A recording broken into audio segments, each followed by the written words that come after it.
لوگ تو پھولوں کو پھولوں کی طرح نہیں رکھتے، ہم تو پھر انسان ہیں۔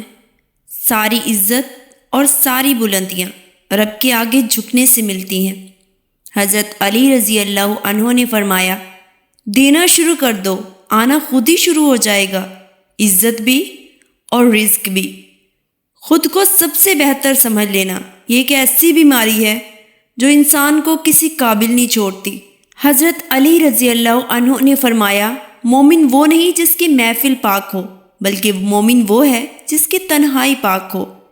حضرت علی رضی اللہ عنہ نے فرمایا، زندگی میں کبھی مایوس نہ ہونا، کیونکہ ٹھوکریں بھی انہی کو لگتی ہیں جنہیں اللہ تھامنا چاہتا ہے۔ ایک عام پانی اور آنکھ کے پانی میں صرف جذبوں کا فرق ہوتا ہے۔ جب اپنا بیٹا روئے تو کیسے سینے میں درد ہوتا ہے، اور کسی اور کا بیٹا روئے تو کیسے سر میں درد ہوتا ہے۔ ایک دن موم بتی کے اندر جلتے ہوئے دھاگے نے اس سے کہا، جلتا تو میں ہوں، پر تیرے آنسو کیوں نکل آتے ہیں؟ تو موم بتی نے کیا خوب جواب دیا، جس کو دل میں جگہ دی ہو، اگر وہ تکلیف میں ہو تو آنسو نکل ہی آتے ہیں۔